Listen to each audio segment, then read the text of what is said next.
Salam dəyərli şagirdlər, xoş gördük hər birinizi. Bugün sizlər üçün Dövlət İmtahan Mərkəzinin 9-cu sinif buraxılış imtahanı hazırlaşan şagirdlər üçün nəşr etdiyi riyaziyyat test toplusundan natural ədədlər bölməsinin izahına başlayırıq. Kanalda keçən dəfə güvənin izahını vermişdim natural ədədlərdən. Bugün isə DİM 9-cu sinif, yəni sizin əsas mənbəniz budur, Dövlət İmtahan Mərkəzinin vəsaiti. Sualların izahına keçməmişdən öncə qeyd edeyim ki, onlayn qrupumuz bir həftəyə dərsə başlayacaq. Ətraflı məlumat almaq üçün 051 501 63 41. Ümumiyyətlə, natural ədədlər 5-ci sinifdən daha ətraflı tədris olunduğuna görə bu izah tək 9-cu siniflər üçün yox, eyni zamanda 5, 6, 7, 8 sinif şagirdləri üçün də, eləcə də yuxarı sinif şagirdləri üçün də olduqca əlverişlidir. İndi başlayaq suallarımızın ətraflı izahına. Yəqin ki, bu mövzunu da 2 hissədə izahını sizə təqdim edəcəm. Birinci sualımız. Ədədi 17-yə böldükdə natamam qismətdə 3, qalıqda isə 16 alınır. Bu ədədi tapın. Dəyərli şagirdlər, mövzu olaraq bilməliyik ki, bu hansı mövzudur?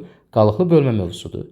Qalıqlı bölmədə bilirik ki, A bölünsün B, burada C, qalıq R olduqda bölünən, bölən, natamam qismət qalıq. Bölünəni tapmaq üçün, yəni A-nı tapmaq üçün böləni natamam qismətə vurub, yəni B vurulsun C, üzərinə qalığı gələcək. Bunun xətti formada yazılışıdır. Bunu çubuqlu bölmə deyirik. Bu formada da yaza bilərik. A bölünsün B, burada C, burada R. A-nı tapmaq üçün A bərabərdir, B vurulsun C, üstəgələk R. Eyni şeydir. Burada hərfləri də fərqli formada işarə eləyə bilərsiniz. Bölünən, bölən, natamam qismət qalıq. İndi ədədi 17-yə böldükdə, yazıram bura 17-yə böldükdə, natamam qismət bu C-nin yeridir. 3, qalıqda isə 16 alınır. Bu ədədi tapın. Bu ədəd dediyimiz bölünəndir. Yəni, buradakı hər hansı bir A ədədidir. Biz bu A ədədini tapmaq üçün A bərabərdir. 17-ni vuracaq 3-ə. 17 vurulsun 3. Üzərinə gəlinsin 16. 17-ni 3-ə vursaq 51 eləyər. 51-in üzərinə 16 gəlsək A bərabərdir. 67 eləyər. Doğru cavab D variantı. Məqsəd izah xatirinə izah deyil, dəyərli şagirdlər. Hər sualda nəyinsə sizin öyrənməyinizdir.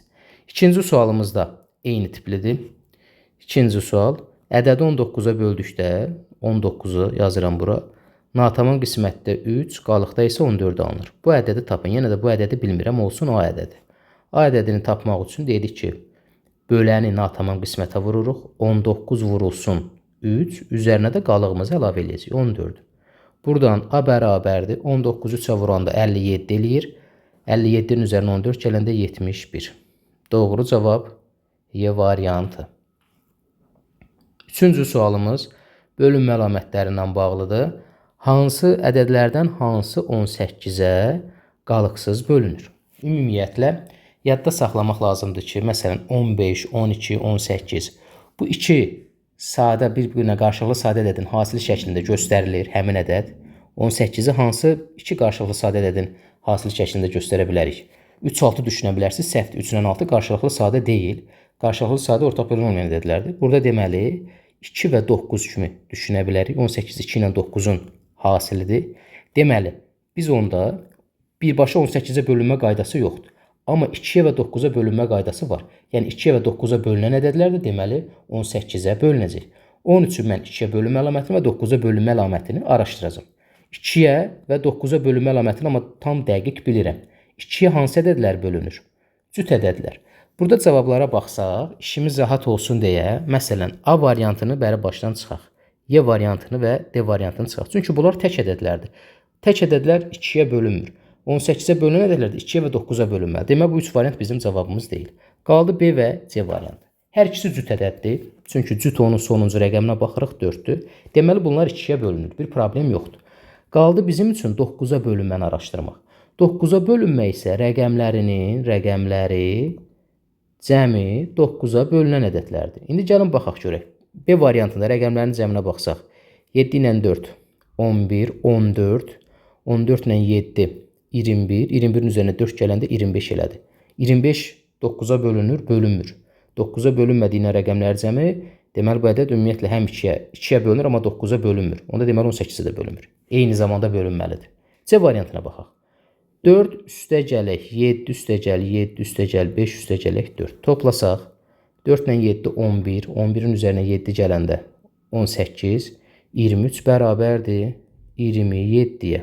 Deməli, rəqəmləri cəmi 27-dir. Əla. Rəqəmləri cəmi 27-dir, deməli 9-a bölünür. Ədəd cütdür, deməli 2-yə bölünür. Həm 2-yə, həm 9-a bölündüyündən deməli ədədimiz 18-ə bölünür. Dördüncü suala baxırıq. Dördüncü sualımız eyni tipli suallardandır. 15-ə qalıqsız bölünür. 15-i hansı bir-birinə qarşılıqlı sadə olan iki ədədin hasili şəklində göstərə bilərik uşaqlar? 3 və 5-in. Deməli 3-ə və 5-ə eyni zamanda bölünən ədədlər 15-ə də bölünəcək. İndi 3-ə bölünmə əlamətini bilirik, 5-ə bölünmə əlamətini bilirik. 3-ə bölünmə əlaməti rəqəmlərinin cəmi 3-ə bölünən ədədlərdir. Rəqəmlərinin cəmi 3-ə bölünən ədədlər. A variantına baxsaq. Bir də 5-ə bölünməni də dəqiq bilirik. Sonu 0 və 5 ilə bitir. Baxıram ki, hamısının sonu 0 və 5-dir. Deməli 5-ə bölünmədə bir problem yoxdur. Mən fokuslanmalıyam hara? 3-ə. Yəni 3-ə bölünməni araşdırmalıyam. A variantına baxsaq. 6 ilə 4 10, 10 ilə 3 13, 20 elədi. Deməli A variantı ola bilməz. Rəqəmlər cəmi 3-ə bölünmür. B variantına baxıram. 3 ilə 4 eləyir 7, 7 ilə 6 13, yenə də 20 elədi. Bu da alınmır. C variantına baxsaq. 4 ilə 5 9, 15, 15 ilə 17, 22, 22 3-ə bölünmür. D variantına baxırıq. 3 ilə 4, 14, 18, əla. Elə bunun rəqəmləri cəm 18 elədi də. Deməli 18-dirsə 3-ə bölünür. Sonu 0-la bitdiyindən 5-ə də bölünür. Həm 3-ə, həm 5-ə bölündüyündən deməli bu ədədimiz elə 15-ə də bölünəcək. Y variantına baxsaq, yoxlayaq da hər ehtimala qarşı. 5-ə bölünməyində dedik bir problem yoxdur. Görə 3-ə bölünürmü? 5 ilə 4 9, 9 ilə 2 11, 11-in üzərinə 4 gələndə 15, 20 elədi. 23-ə bölünmədiyindən deməli bu da bölünmür. Doğru cavab 4-də D variantı. 5-ci sualımıza baxaq.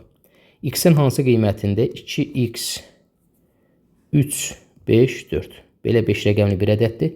9-a qalıqsız bölünür. 9-a bölünmə əlaməti rəqəmlərinin cəmi 9-a bölünən ədədlərdir.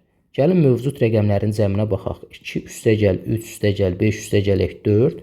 Toplasaq bunları nə qədər eləyər? 5, 14. Bərabər 14. Bizim burada x-imiz də vardır. Normalda 14 üstəgəl x cəmi 9-a bölünməlidir. 14-dən sonra 9-a bölünən ilk ədəd hansıdır? Yəni ən birinci ədəd. 18. Deməli bu cəm 18 olmalıdır. 18 olması üçün x-in yerində nə ola bilər? 4 ola bilər də. 4 olmalıdır ki, 14-ün üzərinə 4 gəldik. 18 elədi. 18 9-a bölündüyündən, deməli bu ədədin özü də 9-a bölünür. X-in yerinə yaza biləcəyimiz ədəd Y variantıdır. 6-cı sualımız. Ədədi 8-ə böldükdə qalıq hansı ədəd ola bilməz? Qalıqlı bölmədə ən vacib qaydalardan da biri budur. Məsələn, A bölünsün B, burada C, burada qalıq R olarsa, qalıq, bunu belə yazım, sonra da qalıq hər zaman böləndən nədir? Kiçik olur. Bizim qalığımız R-dir, bu da kiçikdir B-dən. İndi ədədi 8-ə böldükdə hansı qalıqlar alına bilər? 1-dən ən böyük 7 ola bilər. Maksimum. 8, 9 ola bilməz. Çünki burada 8 olsa, burada da 8-ə, bu 8 8-ə təzədən 1-də bölünəcək axı. 9 olsa yenə də bölünəcək axı. Yəni 8 və 8-dən böyük ədədlər yenə də bölünmə işini davam elətdirir. Maksimum həmişə deyəndə bir vahid çıxırsan. 8-dən 1 çıxırsan, ən böyük 7 dolar. 1-dən 7, 2 dolar, 3 dolar, 4 dolar, 5 dolar, 6 dolar. İndi 1 olar, dedi, 3 olar, 5 olar, 7 dolar, 9 ola bilməz. Böləndən kiçik olmalıdır. Qayda kimi qeyd edə bilərsiniz. Qalıq hər zaman böləndən kiçik olmalıdır. Ədədlərdən 2-yə və 5-ə bölünəni, tam bölünəni göstərin. Bunu biraz baxanda görürük ki, 2 ilə 5-in hasili neçə eləyir? 10. Deməli, 7-ci sual elə 10-a bölünmə əlamətidir. 10-a bölünmə əlaməti də sonu 0-la bitən ədədlərdir. Sonu 0-la bitən ədədlər hansılardır? Burada variant 7. Başqa cür deyə bilərik ki, 2-yə bölünən ədədlər cüt ədədlərdir. Məsələn, D variantı, B variantı çıxdı. 5-ə bölünmə də sonu 0 və 5 ilə bitir. Həm də 2-yə bölünməlidir deyə sonu 5 ilə bitir söhbətini artıq biz yadımızdan çıxardırıq. Geriyə bir dənə ehtimal qalır. Sonu 0. Deməli, bunlardan da Y variantı. Sonra baxırıq növbəti 8-ci sualımıza. Ədədlərdən 2-yə və 3-ə tam bölünəni göstərin. Deməli, uşaqlar, 2-yə və 3-ə bölünmə əlaməti eyni zamanda 6-ya bölünmə əlaməti deməkdir. Çünki 2 ilə 3-ün hasılı 6 eləyir. Burada 2-yə 3-ə bölünmə varsa, 2 sözü varsa, deməli sənin ədədin cüt olmalıdır. Bax, cavab çıxmaq da bizim köməyimizə gələcək. Deməli, buradan dərhal bilirik ki, bizim cavabımız Y ola bilməz, C ola bilməz. Çünki Y də tək ədəddir, C də tək ədəddir. Bu 3-ü 2-yə bölünür. Burada bir problem yoxdur. Amma 3-ə bölünmə də var axı. Gəlin 3-ə bölünməni də araşdıraq. 3-ə bölünmə rəqəmlərinin cəmi 3-ə bölünən ədədlərdir. A variantına baxsaq, 6 ilə 4, 10, 14, 14-ün üzərinə 5 gələndə 19, 19-un üzərinə 2 gələndə 21. Əla, elə bunun rəqəmləri cəmi 21 elədir. Deməli, bu A variantıdır. 21-dir rəqəmləri cəmi. 3-ə bölünürmü? Bölünür. Sonu cütdür. 2-yə bölünürmü? Bölünür.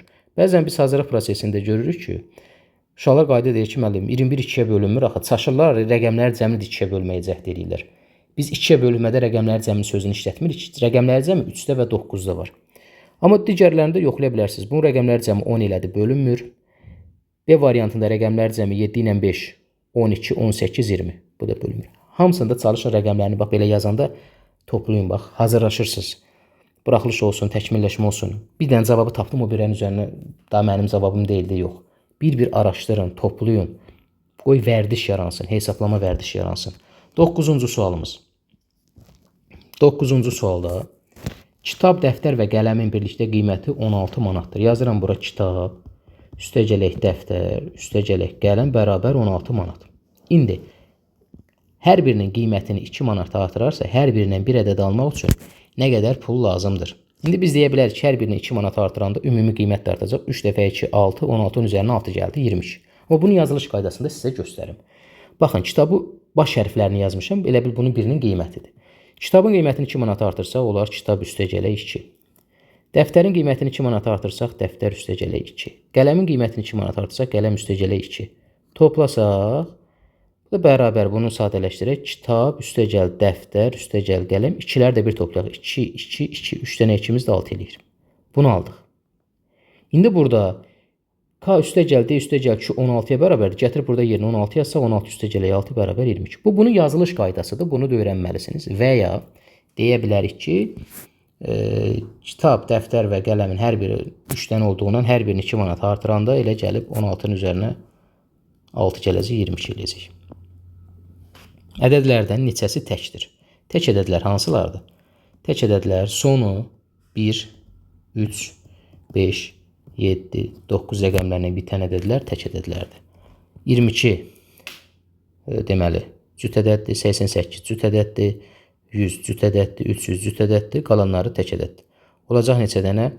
1, 2, 3, 4 dənə. Deməli, doğru cavab D variantı. 11-ci sual, bunu az öncə dedik ki, 11-ci sualda ədədi 7-yə böldükdə 7 avtomatik olaraq bölən olur. O zaman qalığımız hər zaman böləndən kiçik olmalıdır. Bizim 7-dən kiçik ədədlərimiz 1 ola bilər, 2 ola bilər, 4 ola bilər, 6 ola bilər. Amma 8 ola bilməz. Çünki 8 7-dən böyükdür. 12-ci suala baxırıq. 12-ci sualımız. Ulduzun əvəzinə hansı rəqəm olmalıdır ki, 6430 neçəsə belə bir ədəddir, 9-a qalıqsız bölünsün. 9-a bölünmə əlamətini təkrar bayaqdan vurğulayırıq. 9-a bölünmə rəqəmlərinin cəmi 9-a bölünən ədədlərdir. Mövcud rəqəmlərin cəminə baxırıq. 6 üstəgəl 4 üstəgələk 3 elədi 13. Yəni 13 üstəgələk ulduz. 13-dən sonra gəlib 9-a bölünən ən kiçik ədəd hansıdır? 18. Deməli, ulduzun yerində nə ola bilər? Ulduzun yerində ancaq 5 ola bilər ki, bu ədədimiz 6435 eləsin, rəqəmləri cəmi 18 eləsin, 9-a bölündüyündən bu ədəd də 9-a bölünsün. İndi belə bir sual yarana bilər. Deyirsən müəllim, 27 də ola bilər. 13-ün üzərinə nə gələn 27 eləyir? 14. Onun üçün ulduzun yerində 14 olmalıdır. Ulduzun yerində 14 necə ola bilər? Bu rəqəmdir. Ulduzun yerinə rəqəm yazmalıyıq, ədəd yox. Burada cavabımız elədi 12-də C variantı. 13-cü sualımıza baxırıq. 13-cü sual. Yenə 5000 neçədirsə, 5062 burada ulduzun yerində hansı ədəd olmalıdır ki, rəqəm olmalıdır ki, ədəd 9-a tam bölünsün. Mövcud rəqəmlərin cəminə baxırıq. Mövcud rəqəmlər burada görsənən rəqəmlərdir. 5 üstəgəl 6 üstəgələk 2. Topladıq elədi 13. 13 üstə gələk ulduz. Burada da yenə də eyni məntiqdir. Burada da biz nə gəlməliyik? 13-cü sualda 5 gəlməliyik. Deməli, doğru cavab Y variantı. 5 olsa 18 eləyir. Elə yuxarıdakı kimi də rəqəmlər cəmi. Gəldik 14-cü sualımız. 14. 630 ədədinin neçə müxtəlif sadə vuruğu var? Gəlin baxaq. 630'u sadə vuruqlarına ayırırıq. 2'yə bölürük. Ən kiçik sadə ədədimiz 2'dir. 2'yə bölsək alınacaq 315. 2'yə bölünmür, 3'ə bölünür. 315 3'ə 105. 105 3'ə 5. 105 3'ə daha doğrusu 35'ə. 35 5'ə 7 7'yə 1. Uşaqlar, bu yazılışın adı gedir ədədin sadə vuruqlarına ayrılışı. Bir də təkrar edirəm, bu yazılışın adı gedir ədədin sadə vuruqlarına ayrılışı. İndi gəlin bunu kanonik şəkildə də yazaq. 2 vurulsun 3'ün üstündə 2, 3'dən 2 dənə daxil. Vurulsun 5, vurulsun 7. Bizə sadə vuruqlarının sayını demir. Sadə vuruqlarının sayı desəydi 1, 2, 3, 4, 5 dənə olardı. Və ya bu qüvvət üstlərində toplaya bilərdik. Müxtəlif sadə vuruğu deyir. Müxtəlif sadə vuruq 1, 2, 3, 4. 4 dənədir. Yəni burada 3'dən 2 dənədir. Biz onu 1 dənə, 2 dənə sayası deyilik ki. 1 dənə. Doğru cavab elədi C variantı. Sonra 15-ci sualımız. İfadəsinin qiymətini hesablayın. İndi yəqin ki düşünəcəksiniz 38 57'yə vuraq, 37'ni 38'ə vuraq. Bunlar prinsip olaraq hardasa yaza bilərsiniz, amma heç əlverişli üsul deyil və bir suala sizin bir 20 dəqiqə, 30 dəqiqə vaxtınız gedər. 20 dəqiqə də deməyib, bir 10 dəqiqə tutaq ki vaxtınız getsin, hansı ki siz o vaxtı dəyərləndirib onun yerinə 5 dənə sual yaza bilərsiniz. Ona görə bu tipli sualları səmərəli üsulla hesablamaq lazımdır. Səmərəli usulda nə deməkdir? Burada ortaq vuruğu mötərizə xaricinə çıxartmaq olur. Sonra digərlərini elə formada toplayırıq ki, sonu sıfırla bitsin və s. Baxın burada. 38 vur 57, 42 vur 57. Burada vurmanın toplama nəzərən paylama qanununu istifadə edib ortaq vuruğu mötərizə xaricinə çıxardacağıq. 57'ni. 57'ni mötərizə xaricinə çıxardıq. Bu paylama qanunu da vurmanın. 38 üstə gələk 42. Yaxşı. Çıxılsın, çıxma yazacağıq. Burada nə görürük uşaqlar? 38 vur 37, 42 vur 37. 37'lər var. Deməli, yenə 37'ni burada mötərizə xaricinə çıxardacağıq. Burada qaldı 38. Amma diqqət edəcəyimiz bir məqam var. Burada biz mötərizənin çölünə mənfi yazırıqsa, içəriyə müsbət yazmalıyıq. Burada yazıram nəyə? 42. Bunu bu formada ona görə yazırıq ki, açanda mötərizəni mənfini müsbətə vuranda mənfi eləyəcək. Siz burada mənfi yazsanız, onda gərək bura müsbət olsun. Aydın oldu buna görə. 38 üstə gəl 42 də nə deməkdir? Bu elə bil bərabərdir. 57 vurulsun 80, çıxılsın 37 vurulsun 80. Bunları belə vurmuruq. Yəni 57'ni 80'ə vur, 37'ni 80'ə vur. Buna da kifayət qədər vaxt gedər. Neyniyəcək? Yenə də rahat 80'i mötərizə xaricinə çıxardacağıq. 80'i mötərizə xaricinə çıxartdıq. 57 çıxılsın 37. Bu da bərabərdir. 80 vurulsun 57'dən 37'ni çıxanda qalır nə qədər? 20. 80 vurulsun 20. 80 20'yə vuranda 8 dəfə 2 16 eləyir. Sonuna 2 dənə 0 yazırıq. Baxın uşaqlar. Biri var bu formada sadə hesablama. Bir də bunları bir alt-alta yaz, hesabla və s. Kifayət qədər vaxtımız gedər. 16-cı sualımız da eyni sualdır. 16. 54 vur 37 üstə gələk 46 vur 37. Buradan 37'ni mötərizə xaricinə çıxarda bilərik. Bəli. 37, 54 üstə gələk 46. Çıxılsın. 54 vurulsun 24, çıxılsın 46 vurulsun 24. Burada ortaq vuruq neçədir? 24. 24'ü yazıram bura. 54 çıxılsın 46. Çıxma olduğuna görə də bura toplama yazacaq ki, mötərizəni açanda mənfi ilə çıxsın. 37 vurulsun 100. Çıxılsın 24 vurulsun 100. Bu da bərabərdir. 100'ü mötərizə xaricinə çıxarsaq, 100'ü mötərizə xaricinə çıxarsaq 37 çıxılsın 24. Bu da bərabərdir. 100 vurulsun 37'dən 24'ü çıxanda qalır 13. 100'ü də 13-ə vuranda elədi 1300. Yəni 13 sonunda 2 dənə 0. Doğru cavab C variantı. 17-ci sual Əkob Əbobla bağlı suallardır. Bizə verilib 17-ci. Əkob 19-38 çıxılsın Əbob 12-13. Uşaqlar, burada nə görürük? 38 19-a bölünür və burada əkobla bağlı vacib qaydalar var. O qaydalardan biri nədir? Əgər bir ədəd digər ədədin bölünənidirsə və ya bir ədəd digər ədədə bölünürsə, belə də deyə bilərik. O zaman əkob bu ədədlərin böyüyü göstərilir. Məsələn, tutaq ki, yazsam bura 4 ilə 12. Bu ədədlərin ən kiçik ortaq bölünəni neçədir? Elə 12-də, 12 4-ə də bölünür, 12-yə də bölünür. Buna görə bir ədəd digər ədədə bölünürsə, bunun ən kiçik ortaq bölünəni bu ədədlərin böyüyünə bərabərdir. 38 çıxılsın.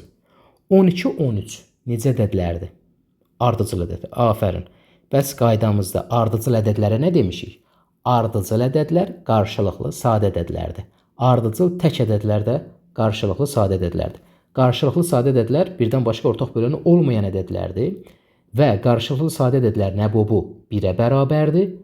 Əkobi isə onların hansıdır? Bax, hər sualda yeni bir qayda deyirəm sizə. Yəni, təbii ki, indi dərslərimizdə bunlar ətraflı izah olunur, amma ilk dəfə baxanlar üçün deyirəm, qaydaları qeyd edə bilərsiniz. 12 ilə 13-ün onda əbobu olacaq 1. 38-dən 1-i çıxanda qalır 37. Doğru cavab B variantı. Gəldik 18-ci sualımız. 18-ci sualda əkob 30-54 çıxılsın əbob 30-54. Bunları sadə vuruqlarına ayırıb yaza bilərik. Sorvaya Evklit alqoritmi deyə bir şey var. Ola bilər sizə bu ad biraz qəribə gəlsin, amma rahatdır. Nədir bu? 30 ilə 54-ün ortaq böləni neçədir? Birinci bunu mən sizə sadə vuruqlarına ayırma prinsipindən öyrədim. 30-u 2-yə bölürük 15, 3-ə 5, 5-ə 1. 54-ü 2-yə 27, 3-ə 9, 3-ə 3, 3-ə 1. Əkob 30-54. Əkobun tapılma qaydasını yadımıza salırıq. Əkob deyəndə 2 dənə ədədin əkobunu tapmaq üçün. İndi biz orada bəzi kitablarda elmi yazıla bilər, qarışıq yazıla bilər. Mən bunu daha sadəsidir. Böyüyü yazırsan, böyüyü 54-dür. Çatışmayanı gətirib yerinə yazırsan. Bunları kanonik şəkildə də yazmaq olar. Bir neçə üsullar. 2 var, yazmırıq. 3 var, yazmırıq. Yazırıq bura 5. 54-ü 5-ə vurduq. Nə qədər elədi? 54-ü 5-ə vuranda elədi. 5 dəfə 4, 20, 0 yazaq. 2 yadda. 5 dəfə 5, 22 də yadda. 270. Düz yazdıqda. Əla. Burada bir problem yoxdur. Bəs əbobu necə tapacaq? Əbob ortaq bölənlərin yazılışıdır. Ortaq vuruqlar. 2 burada var, burada var. Yazıram. 2 vurulsun. 3 burada var, burada var. Vurulsun 3. 2 vur, 3 vur. Bu da bərabər elədi. 6. Əla. İndi bizdən 270-dən də 6-nı çıxmaq tələb olunur. 264. Doğru cavab. Bu bunun klassik qaydasıdır. Yəni bir şagird bu formada əkob əbobu bilməlidir. Və ya başqa nə üsulla yaza bilərik?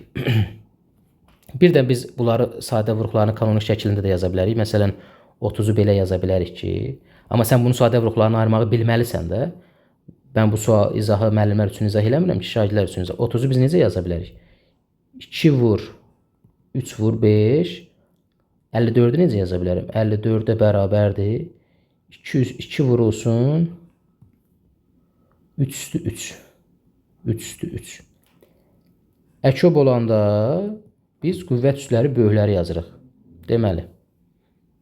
2-dir. Burada da hərəsinə qüvvət üsləri böyükləri yazırıq. 2-3 yazdıq.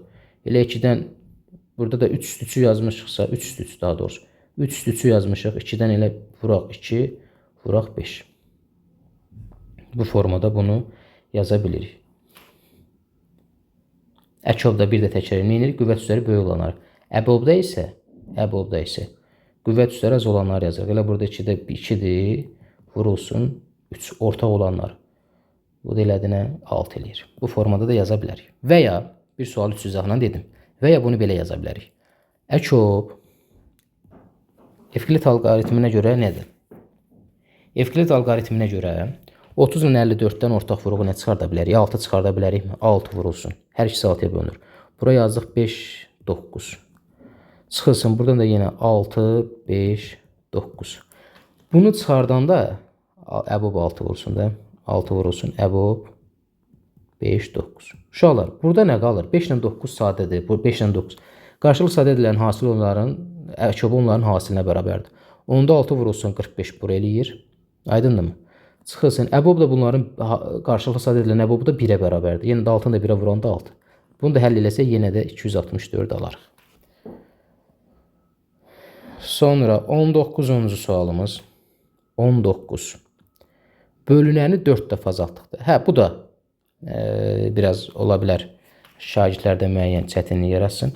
Ümumiyyətlə, hesab əməllərində bölünən qismət A bölünsün B bərabərdirsə də bilirik ki, bununla bu hər zaman düzdür.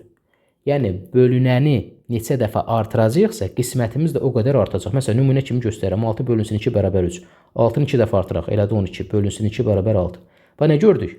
Bölünəni 2 dəfə artırmışsan, qismətin də 2 dəfə artıb. Eləcə də azaldanda. Bununla bu isə tərs mütənasibdir. Bunu artanda bu azalacaq. Bunu azaldanda bu artacaq. Bu da gəlin nümunə kimi göstərim sizə. Məsələn, 20 bölünsün 4. Yox, elə bir ədəd yazaq ki, tutaq ki, 16 bölünsün 4 bərabərdir 4. İndi bölünəni, daha doğrusu böləni 2 dəfə artıraq. 8, 2. Nə baş verdi? Bunu 2 dəfə artırdın, bu 2 dəfə azaldı. Gördün? Burada tərslik var. Bunu belə də yaza bilərik. A bölünsün B bərabərdirsə, belə də görsənik ki, bununla bu düz, bununla bu tərsdir. İndi bu verilənləri, burada mən bunu ifadə kimi də yaza bilərəm. İfadə biraz qarşı olacaq. Daha rahat formada sizə göstərəcəm. Bölünəni 4 dəfə azaltdıqda, nəticə nədir?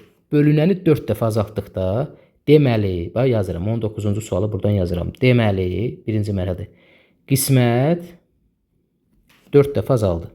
4 dəfə azaldı. Burada tam başa düşəcəksiniz. Buna bir neçə sual var özdə. İndi böləni necə dəyişmək lazımdır ki, qismət 3 dəfə artsın. Hələ böləni qoy kənara. Bax, bu hissəni qoy kənara. Sənin qismətinin 3 dəfə artması üçün nə etmək lazımdır? Amma bizdə qismət 4 dəfə azalıb. Deməli, sən bunu 4 dəfə artırmalısan öz vəziyyətinə. Elə bil, bax, qismət buradadır. Sənin qismətin 4 dəfə azalıb bura düşüb. Sən bunu bu səviyyəyə, bax, belə bir izah yoxdur da uşaqlar. Maksimum şəkildə praktik izahla eləyəm ki, başa düşəsiniz. Bu, elə bil, qismət buradadır, indi buradadır.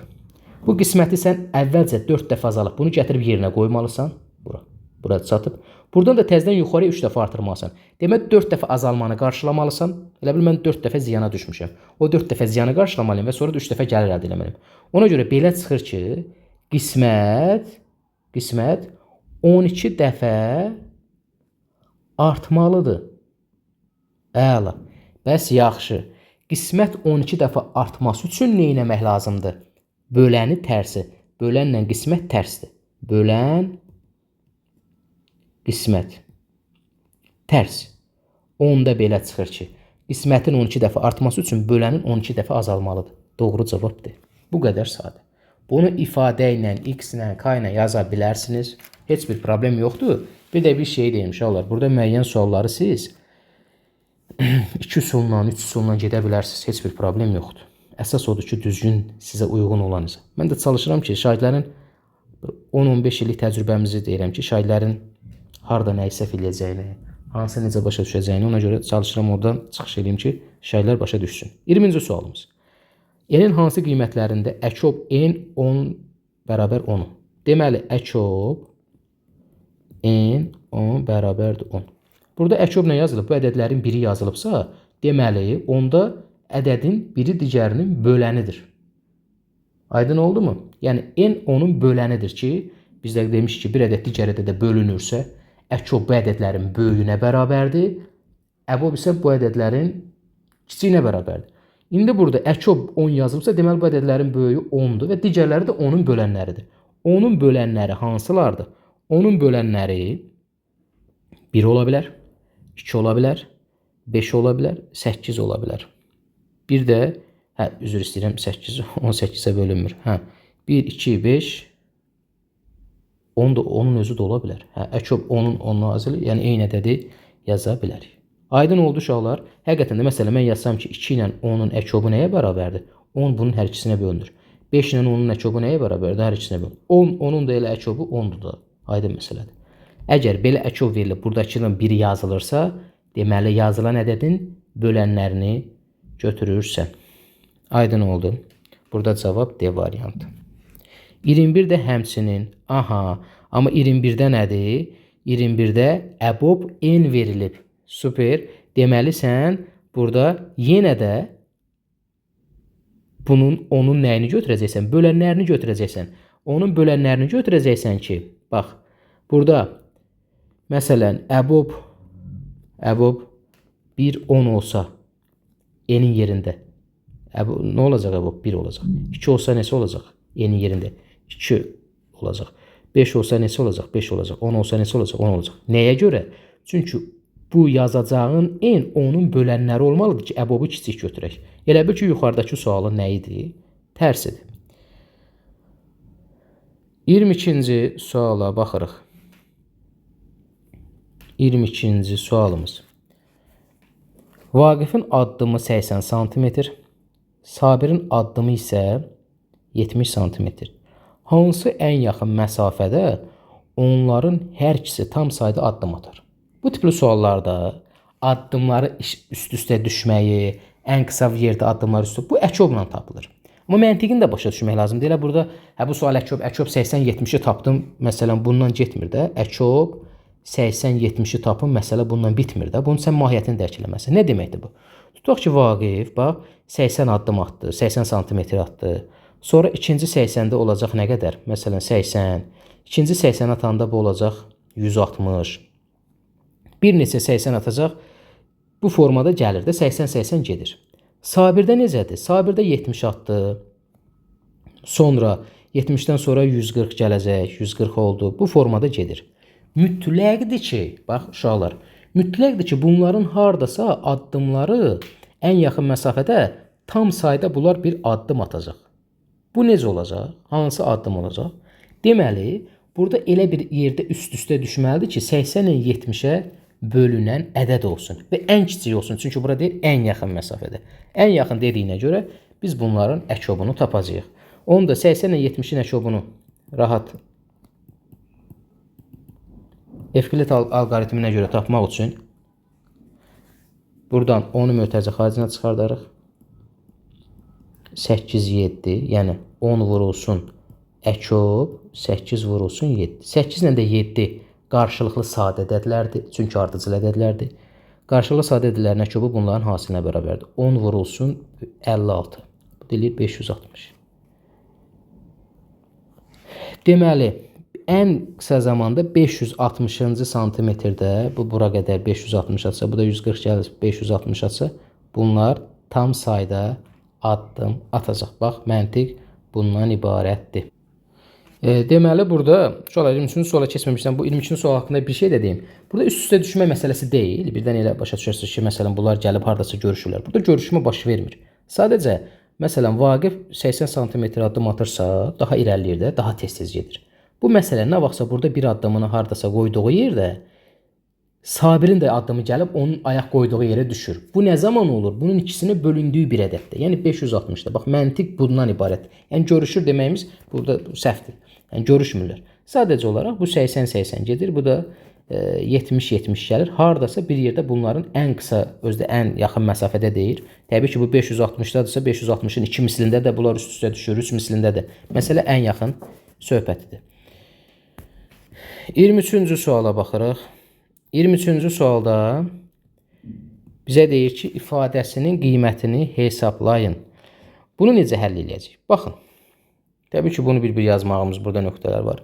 100 çıxılsın 99 1 eləyir. 98 çıxılsın 97 1 eləyir. 96 1, 2 çıxılsın 1, burada fərq 1. Deməli, burada hər dəfə fərq 1 yaradacaq. Bəs, burada neçə dənə belə bir fərqimiz var? Bunu bilməliyik. Bunu da necə yazacağıq? 100'dən 1'ə qədər 2 olduğuna görə burada 50 dənə belə fərq yaranacaq. Bax, 190. Neçə də birdən 100-ə qədər 100 dənə ədəd var da, aydın məsələdir. Bu 100 dənə ədədi 2-2 bölmüşük. Məsələn 199, 98, 97, burada yazacağıq 94, 93, sonra 92, 91. Ta 2 çıxılsın 1-ə qədər. Deməli burada 50 dənə uşaq dilindən yazıram. 50 dənə belə fərq var. 50 dənə belə fərq var. Bir fərqimiz də 1-ə bərabərdirsə, burada 50-ni 1-ə vurarsan, deməli bu 50 eləyər. Doğru cavabdır. Yəni 50 dənə ilə bir bax 1 belə gedəcək ortada. Bu 50 dənə fərqi də toplayanda 1 eləyir. Maraqlı sualdır. Sonra 24-cü suala baxırıq. 24-cü sualda ədədinin 15-ə bölünməsindən alınan qalığı tapın. Bunu necə həll edərik? Deməli, nəyə fikir verəcəyik? 15-ə bölünmə. Bax, bura qədər olan hissə var ha. 1 vur, 2 vur, 1-dən 10-a qədər. Burada 15 vuruğunu və ya 15-ə bölünən ədədi yarada bilirəmsə, deməli bu hissə 15-ə problemsiz bölünəcək. Bir də təkrar edirəm. Bura qədər 15 vuruğunu yarada bilirəmsə və ya 15-ə bölünən ədədi yarada bilirəmsə, yəni məsələn 15-in vuruğu 15-dir, bölünən ədədlər 30-dur, 45-dir bu formada. Bu hissə ilə bir işimiz yoxdur. Keçirik buradakı bu üstəgəl 27 hissəsinə. 27-ni də 15-ə böləndə, hələ görək burada nəyi yaratmışıq, onu da deyəcəm. 27-ni 15-ə böləndə 1, qalıq 12 düşür. Deməli, cavab burada A variantıdır. Amma, məsələ nədir? Burada 15 vuruğunu biz harada görə bilərik? Deyər Samuel, bax, 3 dəfə 5 neçə elədir? 15 yaza bilərsən. Və ya heç 15-i yaratma. 5 dəfə 6 neçə elədir? 30. 30 15-ə bölündüyündən deməli bu da bölünəcək. Sənə sonsuz sayda vuruqlar verirsin də burada. Bu vuruqlardan biri bu verilən ədədə bölünürsə, deməli bunun hamısı bölünəcək. Bax, məntiq budur. Əla, 25-ci sualda elə eyni tipi verilib. Yaxşıdır ki, bəzən bir sualdan 2 dənə verilir ki, şagird tam başa düşsün. Ədədin 18-ə bölünməsindən nə edəcəksən? Bu tipli suallarda əslində bunu qayda kimi demək istəmirəm. Çünki biraz çox uyğun, düzgün çıxmır. Bu tipli suallarda elə bu üstəgəl olan hissəni böl, cavab alacaqsın. Amma burada da yaratdığından əmin ol da. 18-ə bölünməsindən alınan qalığı tapın. Buradan bura qədər 18-ə bölünmədə nə var? 3 dəfə 6 18 eləyir. Əla, deməli və ya 4 vur 9 36-nı da düzəldə bilərsən. Yəni sən bunu var, amma bu hasil yoxdur buradan bura qədər. Bunu belə də yaza bilərsən də. 1 vur, 2 vur. Deməli 3 ilə 6-nı dedik 18 yazırıq. Vur 4, vur 5, vur 7, vur 8, vur 9. 3 ilə 6-mız qalıb, onu da vur 18. Bu vuruq 18-ə bölünəcək. Əlbəttə vuruğun 1 18 olduğundan bölünəcək. Deməli bunun hamısı bölünür. Qaldı bizdə burada 32. 32-nin də 18-ə bölünməsindən alınan qalıq bir dəfə düşəcək. Qalığımız 14. Cavab A variantı. Sonra 26-cı suala baxırıq. Ədədi 3-ə bölünür. 26-cı sual. 4A, 5B, 7 ədədi 3-ə tam bölünür. A üstəgəl B cəmi hansı ədəd ola bilməz? 3-ə bölünmə əlaməti rəqəmlərinin cəmi 3-ə bölünən ədədlərdir. Ona görə mövcud rəqəmlərin cəminə baxaq. 4 üstəgəl 5 üstəgəl 7, 9 bu elədir. Nə qədər? 16. Deməli, burada 16-mız var, bir də A üstəgəl B var. Bunları da toplayanda 3-ə bölünməlidir. İndi biz bilməliyik ki, bu A üstəgəl B cəmi neçə olmalıdır? 16-nın üzərinə nə gəlsək 3-ə bölünən bir ədəd ala bilərik. 18 gəlməlidir də, 16 bölünmür. Deməli, onda belə çıxır ki, A üstəgəl B cəmi birinci 2 ola bilər. Baxın, mənə burada A və B-nin ayrılıqda nə olması maraqlı deyil. Müəllim, bəs orada A, B nə ola bilər? Nə olduğunu da belə sual qalır sağlığında deyə bilərəm. Məsələn, 1-1 ola bilər. Burada rəqəmlər fərqli sözünü verməyib. Ona görə yeni götürə bilərsən. 0-1 ola bilər, 0-2 ola bilər. Məsələn, ortaya da 0 yazıb, bunu 2 yaza bilərsən. Bu bir problem deyil. Mənə A üstəgəl B cəmin özü maraqlıdır, A, B-nin maraqlı. İndi bir-bir bunu düşünməkdənsə, sənə yenə də bir gözəl qayda deyəcəm. Bu qaydalar heç bir yerdə yazılmır, heç bir kitabda və s. Bunlar praktikadan yaranan qaydalardır. Ona görə nəyi deyirəmsə qeyd edə bilərsiniz. 3-ə bölünməni söhbətini eləmirik. Ona görə də sən A üstəgəl B-ni də bir-bir yoxlamağa ehtiyac yoxdur. Görən 3 olsa bölünərmi 4? Üzərinə 3 gələ-gələ get. Onda A üstəgəl B cəminin növbəti nə olacaq? 5. Həqiqətən də yoxlayanda 16-nın üzərinə 5 gələndə 21. Sonra növbəti cəm neçə olacaq? 8. Sonra növbəti cəmimiz neçə olacaq? 11. Üstəgələk 14. Üstəgələk 17. Amma da bunun da bir sonu olmalıdır da. Gözümüzü yumub yaza bilmərik ki. A üstə gəl B bərabərdir 20 yaza bilmərsən. Niyə? Niyəsini izah edirəm sənə. Buradakı A, B-lər rəqəmdir. Sən bu A, B-nin yerinə nələri yazsan 20 eləyər? Deyə bilərsən ki, maksimumlarını götürsən belə, yəni 9, 9 götürsən belə 20 eləmir. 2 dənə rəqəmin cəmi heç vaxt 20 vermir. Sən bunun gərək birinin minimum 11 götürəsən kənazı, ya 10 götürə bilərsən. Burada da rəqəmlər daxil. Deməli istəsən 20 yaza bilmirsən. Bunlar ola bilər. Cavablarda bunlardan hansılar var? 2 var, ola bilər. Sonra 11 ola bilər, 17 ola bilər, 8 ola bilər, 9 ola bilməz. Həqiqətən də 16-nın üzərinə 9 gələndə 25. İndi deyərsiniz ki, müəllim, siz burada bu AB-ləri falan yazdınız. Mən elə bunu cavabla getdim. Cavabla gedə bilərsən. Amma sənə mən belə bir sual versəm ki, A üstə gəl B cəminin ən böyük qiymətini tap, ən kiçik qiymətini tap. Orada artıq sən gərək bunu biləsən. Cavabları belinə yerinə qoymaq, özünü aldatmaqdır. Amma bu həllini bilməkdir. Eləcə də 27-ci suala baxırıq. 27-ci sualda ədədi 3-ə tam bölünür. A üstə gəl B cəmi hansı ədəd ola bilməz? 27-ci sual. 2A, 3B, 8. Mövcud rəqəmlərin cəmi 2 ilə 3, 5, 13 eləyir. 13 üstə gələk A üstə gələk B. A üstə gəl B cəmi neçə olmalıdır ki, 13-ün üzərinə gələndə 3-ə bölünən ədəd olsun? 13-dən sonra gələn 3-ə bölünən ilk ədədimiz neçədir? 15. Deməli, A üstə gəl B cəmi ola bilər nə? 2 ola bilər. Yenə də bunu 3-ü artıracaqsan da, yəni 5 ola bilər, 8 ola bilər, 11 ola bilər, 14 ola bilər, 17 ola bilər. Aydın oldu. 20-yə yaza bilmirik, dedik ki, ola bilməz. Mövcud olanların cəmi. Mövcud olanların cəmi hansı ola bilməz deyir daha doğrusu. 2 ola bilər, 11 ola bilər, 5 ola bilər, 8 ola bilər, 7 ola bilməz. Həqiqətən də 13-ün üzərinə 7 gələndə 20 eləyir, alına bilmir. 28-ci sualımız.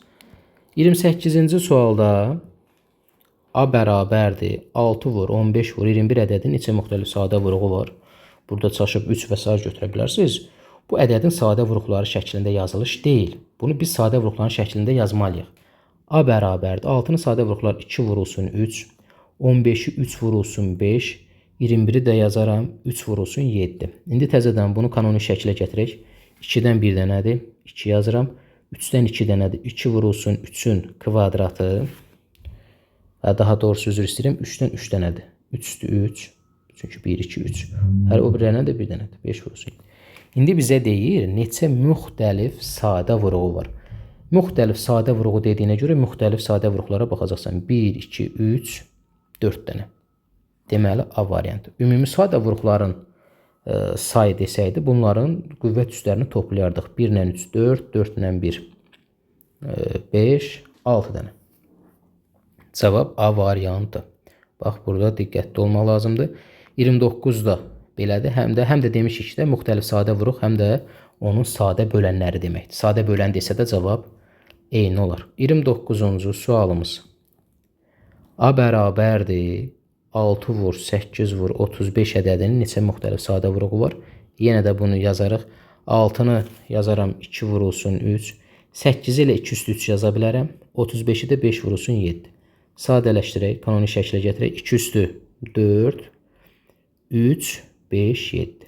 Müxtəlif sadə vuruq deyəndə buradakıları sayacaqsan. 1 dənə, 2 dənə, 3 dənə, 4 dənə. Müxtəlif sadə vuruq deyəndə sadə vuruqlardan müxtəlif olanlarını. Amma ümumi neçə dənə sadə vuruq deyəndə bax 1, 2, 3 dənəsi buradadır. 4, 5, 6. Bunun üstündəkiləri hamısını toplayırsan da. Aydın oldu bax. 1, 2, 3 dənə. 7 dənə eləyir. 7 dənə. Bu formada. Gəldik 30-cu sualımız. Bununla bağlı bayaq biz belə bir sual işlədik. 30-da. Dedik ki, A bölünsün B bərabərdirsə, bununla bu düzdür, bununla bu tərsdir. Əsas məsələ budur. Bunu biləndən sonra və dediyimiz qaydanı tətbiq elə, bir problemin qalmayacaq. Bizə deyir ki, bölünəni 15 dəfə artırıldı. Bölünən 15 dəfə artırıldısa nəticəmiz nədir? Qaydıram, yazıram bura. Dərhal. Deməli, qismət 15 dəfə artdı. Artdı. İndi nə edirik? Bizə deyir ki, qismətin 5 dəfə artması üçün. Aha, bunu artıq sən burada biraz mühakimə çıxarmalısan. Mən nəyisə 15 dəfə artırmışam. Amma mənə deyirlər ki, onu 15 dəfə yox, 5 dəfə artır. Onu 5 dəfə artırmağım üçün nə etməliyəm? 3 dəfə azaltmalıyam da. Mən 15 dəfə artırmışam, amma 5 dəfə artım istəyir məndən. Nə etməliyəm? Qisməti 3 dəfə nə etməliyəm? Azaltmalıyam. Əla, burada bir çətinlik yox. İndi qisməti 3 dəfə azaltmağım üçün böləni necə dəyişməliyəm? Qismətlə də bölən tərsdir axı. Qismətin sonunda azaltmaq varsa, böləni 3 dəfə artırmalısan. Artırmaq. 3 dəfə artırmaq cavab eləyir B variantı. Bunun nümunəni də yaza bilərik və ya sizə bir nümunə də göstərim. Baxın, o birində yazmadım, burada yazıram. 15 bölü 15 bərabərdir 1. İndi deyək ki, bölünən 15 dəfə artırdıq. 15 dəfə artıranda 225 eləyir. Bərabərdir. Qismətin 5 dəfə artması üçün. Qismətimiz burada 1-dir. 5 dəfə artanda 1-dir. 225-i nəyə böləndə 5 eləyir? 45-ə. İndi burada bölənimiz bayaq 15 idi. 45 oldu. Deməli 3 dəfə artırmaq lazımdır. Amma ədəd qoymaq hər zaman uğurlu olmaya bilər. Niyə? Çünki orada sənin ağlına ədəd gəlməyə bilər. Burada başqa ədəd qoysan tam bölünməyə bilər və s. 31-ci sualımız. 31-ci sualda nə deyir bizə? A ədədi B-nin böləni olarsa, əbob A B-ni tapın. Məsələn, bunun nümunə deyək də. Demişik ki, bir ədəd digər ədədin bölənirdirsə, əbob bölənə bərabərdir. 6, 12. 6, 12-nin böləndirsə, bunun əbobu nəyə bərabərdir? 6-ya bərabərdir. Göründə, baxanda da görmək olur. O zaman cavab eləyəcək 31-də cavab B variantı. Yəni A. 32. A və B müxtəlif sadə ədədlər olarsa, müxtəlif sadə ədədlər qarşılıqlı sadə ədədlərdir. Məsələn, 5-in özü sadədir də. Sadə ədədlər nəyə deyilir? 2 bölən olan ədədlər. 1-ə və özünə bölünən ədədlər. 13 də sadədir. Bunların əbobu nəyə bərabərdir? Bunların əbobu hər zaman 1-ə bərabərdir. Yəni, bunların hər birinin ortaq bölündüyü bir dənə ədəd var. Bu da 1-dir. 33-cü sualımız. 33-cü sual. A ədədi B-nin böləni olarsa, bu dəfə əkobu soruşur. Elə bayaq yazdığımızı yazaq. Əkob 6, 12. Həqiqətən də 6, 12-nin bölənidirsə və 12, 6-nın bölünənidirsə, əkob bu ədədlərin böyüyünü götürəcək. Əbob isə kiçiyini götürəcək. Böyüyü onda olacaq bunun 12. Yəni B. 33-də doğru cavab B variantı. 34-cü sualımız. A və B qarşılıqlı sadə ədədlər olarsa, əkob A, B-ni tapın. Qarşılıqlı sadə ədədlər, əkobu onların hasilinə bərabərdir. Əkob 7, 12. Bunların ortaq böləni birdən başqa yoxdur. Hasil nəyə bərabər? Əkobu nəyə bərabər olacaq? Bunların hər ikisini eyni zamanda bölünən ədəd bunların hasilidir. 84. Ona görə əkob deyəndə biz bunun hasilini götürəcəyik. Doğru cavab 34-də elədir. Y variantı. 35-ci sualımız. Bu tipli suallarda tək ədəd, cüt ədəd nə demişdik? Dedik ki, rahat olması üçün özümüzdən bir tək, bir dənə də cüt götürək. Tək ədədlə cüt ədədin hasili tək ədəddir. Məsələn, A variantına səhvəyə doğru olduğuna baxaq. Tək ədədimiz 1-dir, cüt ədədimiz 2-dir. 2 dəfə 1, 2 cütdür. Deməli, bu səhvdir. Elə səhv olan budur. Baxaq digərlərində əmin olaq da. B variantına baxaq. 2 tək ədədin hasili təkdir. Məsələn, 1 vurulsun 3 bərabər 3 təkdir. Doğrudur. 2 cüt ədədin hasili cütdür. C məsələn, 2 vurulsun 4 bərabərdir 8. Doğrudur. 2 sədə ədədin hasili mürəkkəb ədəddir. Bəli, hər zaman doğrudur. Məsələn, tutaq ki, 3 vurulsun 5, 15. Bu 15-in onsuz da 2 dənə böləni var idi sadə ədəd olduğuna görə. 2 dənə bölən ən azı burada yaranır. Deməli, bu mütləq doğrudur. Sadə ədədlə mürəkkəb ədədin hasili mürəkkəb ədəddə. Artıq məsələ bitmişdir. Mürəkkəb ədəd isə sadə ədəd onu daha da mürəkkəbləşdirir. Bölənəni daha da çox eləyir. Belə deyək də, lor dildə desək. Bu da doğru. Bizdə doğru olmayan cavabımız isə, doğru cavabımız isə A variantıdır. Baxırıq 36-cı sualımıza. 36-cı sualda bizə nə deyir? Təkliflərdən hansı doğru deyil? Yenə də eyni tipli sualdır. 36-da. Tək ədədlərin hasili tək ədəddir. Bu doğrudur. Bu da yoxlaya bilərsiniz. Cüt ədədlərin cəmi həmişə cütdür. Doğrudur. Hər biri 5-i bölünən natural ədədlərin cəmi 5-ə bölünür. Bəli, cəmdə gərək hər biri bölünməlidir. Hasildə məsələn bax 5 üstə gəl 5 üstə gəl 10. 3-ü də 5-ə bölünürmü? Bəli, cəm də bölünəcək. Amma məsələn 5 üstə gəl 5 üstə gəl 7 bu bölünməyəcək. Çünki biri ikisi hamısı olmalıdır. Amma hasildə 5 vur 5 vur 7 və ya 5 vur 8 vur 9 bir dənəsi bölünsə bölünür. Cəmdə isə hamısı olmalıdır. Deməli 36-da doğrudur bu. Natural ədədlərin nisbəti natural ədəddir. Ola da bilər, olmaya da bilər. Məsələn 6 bölünsün 2 və ya belə də yaza bilərik. 6 bölünsün 2 3 eləyir. Amma 4 bölünsün 3 3-də 4 onluq kəsir və ya adi qarşı kəsir olur. Ola da bilər, olmaya da bilər. Deməli doğru olmayan budur. 2 tək ədədin cəmi həmişə cütdür. Bəli, məsələn 7 üstə gələk 5 hər zaman bu doğrudur. 37-ci sualımız. 37-ci sualda Əkob 60 175-i hesablayın. Yazıram. Əkob 60 175. Sadə vuruqlarına ayıraq. 60-ı bölərəm 2-yə, 32-yə, 15 3-ə, 5 5-ə 1. Bunları o qədər yazmalısınız ki, vərdiş halına gəlsin. 175 2-yə bölünmür, 3-ə bölünmür. Sizlər üçün bir yoxlayıram bunu, 5-ə bölünür. 35 5-ə 7 7-yə 1. İndi Əkob bunlarda yəni 60 175 bərabərdir. Böyüyün vuruqlarını yazıram. Böyüyün vuruqları da elə 175-in özünü verir. Çatışmayanları gətirib yazacağım. 2 var, burada yox, vurulsun 2. Bu 2 də yoxdur, vurulsun 2. Bu 3 də yoxdur, vurulsun 3. 5 var. Burada da var, burada da var. Yazmıram. 2 dəfə 2 4, 4 dəfə 3 12, 12-ni də 175-ə vuranda 2100. Doğru cavab D. Evklit alqoritminə də görə yaza bilərik. Buradan 5-i mötərizə xaricinə çıxarsaq belə alınır. Bax uşaqlar, 5 vurulsun Əkob 60-dan burada qalar 13 35. 13 ilə 35 də bir-birinə sadə ədəddir. Onda hasilləri də. Hasillərini təzədən bir də gərəksən 5-ə vurasan eyni cavabı alacaq. 38. Artıq görün bununla bağlı neçə dənə sualımız var. Özdə mən praktikadan deyirəm. Bu uşaqlar bu suallarda çətinlik çəkilər biraz. Amma bu izahımızdan sonra artıq çəkməməlidirlər. A bölünsün B bərabərdir C. Nə dedik? Böləni 8 dəfə artırdıq. Artırdıqda bölünən necə? Aha, indi burada bir maraqlı məsələ var. Birinci böləni verib. Bayaqki suallarda, məsələn 30-da nə vermişdi bizə? Bölünəni. Bölünən. Amma burada bizə verib böləni. İndi biz böləni 8 dəfə artırmışıqsa, bilirik ki, bölənlə qismətdə tərslik var. Nəticəni yaz. Nəticə. Hər zaman birinci nəticəni yaz. Bax, bu alqoritmlə, bu qayda ilə get. Deməli, məni kimi yaz. Böləni 8 dəfə artırdıqsa yazırsan ki, qismət